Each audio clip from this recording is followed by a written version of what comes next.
তো সকাল সকাল বাড়ি থেকে বেরিয়ে পড়েছি, আর এখন আমরা যাচ্ছি কিন্তু হাইপুর তেখালা নদীর মাঝে।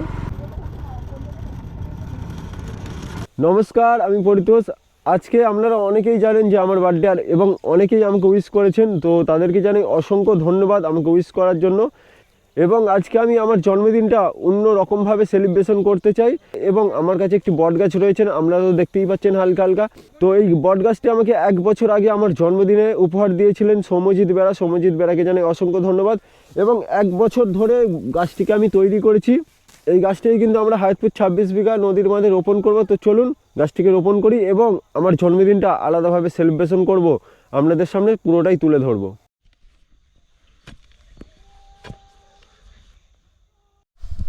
আর জাস্ট ওয়েদারটা দেখো, সকালবেলা এত সুন্দর লাগছে, পরিবেশটা জাস্ট অসাম অসাম, কি দারুণ পরিবেশ। আর এই পরিবেশের মধ্যে কিন্তু আমরা কাজ করছি, দেখুন জাস্ট আলাদাই শান্তি। এখন কিন্তু আমার সাথে কিন্তু আমার ভাগনা এবং ভাইপো রয়েছেন, তো ওরাও কিন্তু আমাকে হেল্প করছে, কারণ একা একা করাটাই অনেকটাই কষ্টকর। আর জাস্ট লোকেশানটা দেখো, এবং আর ওয়েদারটা সেই লেভেলে, শুধু একবার ওয়েদারটা দেখো কত সুন্দর লাগছে। আর এই প্রকৃতিতে কাজ করার মজাই আলাদা কিন্তু। তো এই আবহাওয়ায় কাজ করার মজাটাই আলাদা এবং খুবই ভালো লাগছে কাজ করতে। তো চলুন পুরোপুরি আপনাদের সামনে আজকের সারা দিনটা আমি কি করছি আপনাদের সামনে তুলে ধরবো।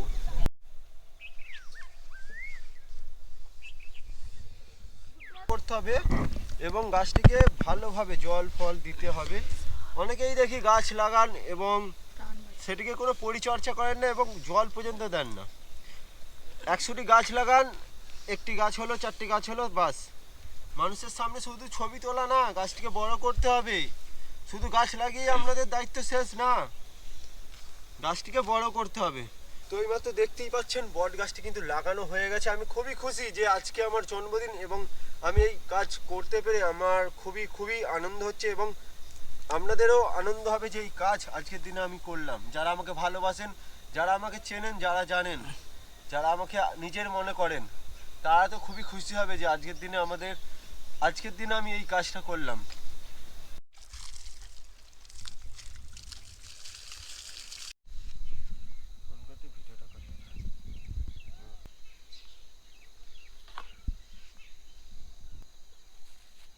দেখুন গাছটিকে আমরা কিন্তু সুন্দরভাবে ঘিরে দিলাম যাতে ছাগলে গরুতে মুড়িয়ে না খায়। তো তো দেখতেই পাচ্ছেন একটি আশুত গাছ আমার হাতে রয়েছে এবং এটিকেও আমরা রোপণ করব। চলুন গাছটিকে রোপণ করি। তো বাড়ি থেকে বেরিয়ে পড়েছি, তো চলো এখন যাই আমাদের মেন উদ্দেশ্যে। তুমি তো বললে আলু আরে শেষ হয়ে গেছে, আমাকে বললে, আমি গেলাম। আমি বলি তাহলে বলেছিল ঠাকুমা আজকে আমার জন্মদিন, আমি বলি তাহলে ঠাকুমাকে আজকে যাই। আলু নিয়ে আসছি, পেঁয়াজ, চাল নিয়ে আসছি। চাল আছে? না না না না বাবা, ভালো হয়েছে। চাল সবিন নিয়ে আসছি, পেঁয়াজ আলু চাল সবিন। আচ্ছা ঠিক আছে, তুমি শেষ হয়ে গেছিল বললে বলে নিয়ে আসলাম। ঠিক আছে, ঠিক আছে। আপনারা ভালো থাকবেন, সুস্থ থাকবেন, ভগবান মঙ্গল করুক তোমাদের। খুব খুশি হয়েছি আমি। খুশি তো? হ্যাঁ খুব খুশি। ঠিক আছে, আসলাম। হ্যাঁ আসবেন। এখন ঘড়িতে 4টে বাজে আর আমি এখন পৌঁছে যাব মেনকা ঠাকুমার কাছে। তো চলো মেনকা ঠাকুমার কাছে যাওয়া যাক।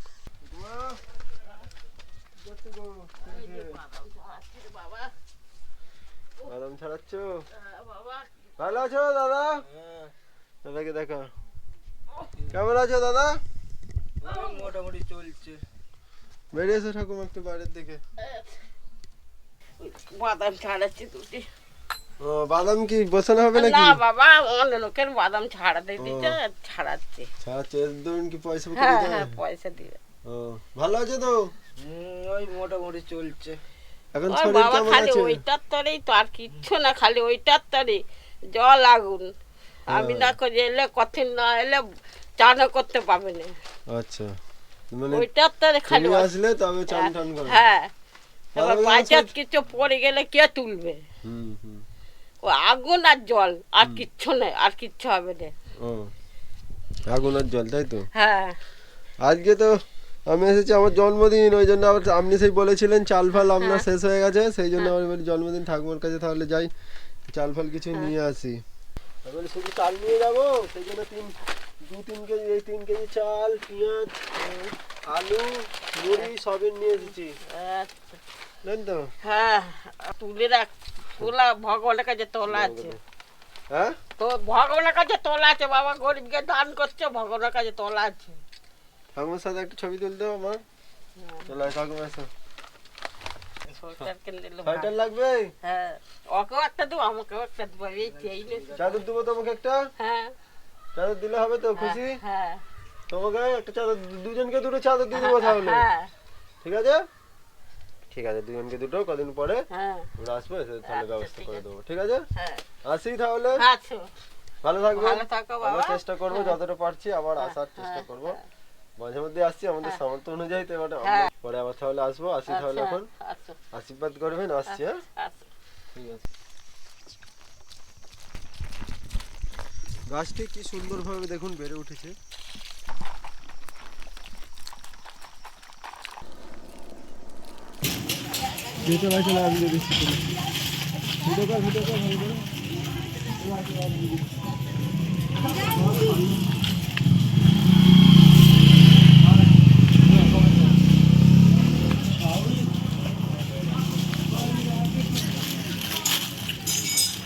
ওকে দে। এসছে পেছন দিক দিয়ে, তোমাকে নিয়েই তো করছি।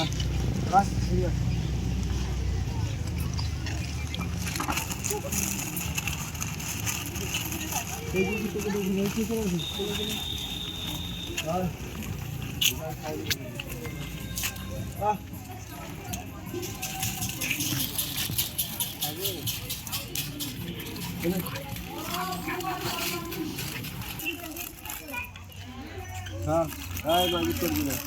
হ্যাঁ ওদের বাড়ি কিনেছি হ্যাঁ ঠাকুমাকে খাওয়া তোর নাম যশ তাই করছে, তোরা আগল পাগল খাওয়া ঠাকুমারা তো যশ করবি না, তাই তো? হ্যাঁ হ্যাঁ, সব খাওয়া।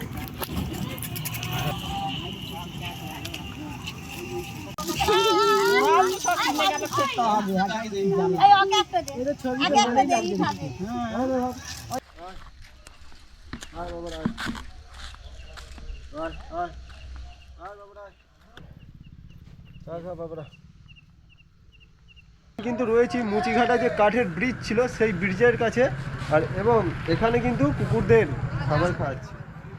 একটা জিনিস মাথায় রাখবেন, কুকুরকে খাওয়ানোর কিন্তু অনেক ভালো মানুষের থেকে। তো একটা কথা বলবো যে পরিতোষদা, তুমি যে এত ভাবো যে একটা কুকুরকে নিয়ে যে এত মানে ভাবছো, এটা সত্যি কথা বলতে আমাদের কাছে সবার কাছে একটা তাই এরকম ভালো কাজ তুমি করতে থাকো, এবং মানুষ তোমার পাশেই আছে, এবং আমরাও তোমার সবসময় অলরেডি পাশেই আছি। মানুষ গাদ্দারি করবে কিন্তু এরা কখনোই গাদ্দারি করবে না।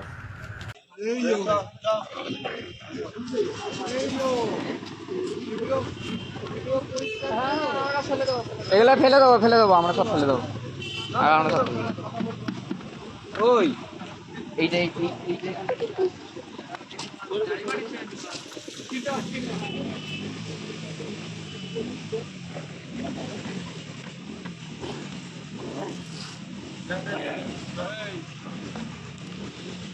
আর এই হচ্ছে জয়পুর মোড়,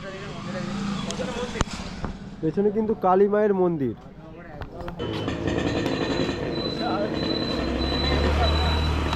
সত্যি পরিতোষদার যে এরকম অকল্যাণ পরিশ্রম, যে বার্থডের দিনে নিজের বার্থডের দিনে এত কিছু করছে, এত কিছু পরিবেশের জন্য করছে, সত্যি একটা মানে খুবই একটা এখনকার যুগের বড় ব্যাপার। কারণ এখনকার যুগের মধ্যে কে এত পরিবেশকে নিয়ে ভাবে, কে এত মানে কুকুর বলো বন্যপ্রাণী বলো এদেরকে নিয়ে ভাবে, সেটা যে এত পরিবেশকে নিয়ে ভাবছে, এরকম ছেলে এই যুগে আর কটা আছে। তাই পরিতোষদাকে বলবো অসংখ্য অসংখ্য ধন্যবাদ এরকম বন্যপ্রাণীদেরকে, এইরকম নিরীহ প্রাণীদেরকে খেতে দেওয়ার জন্য।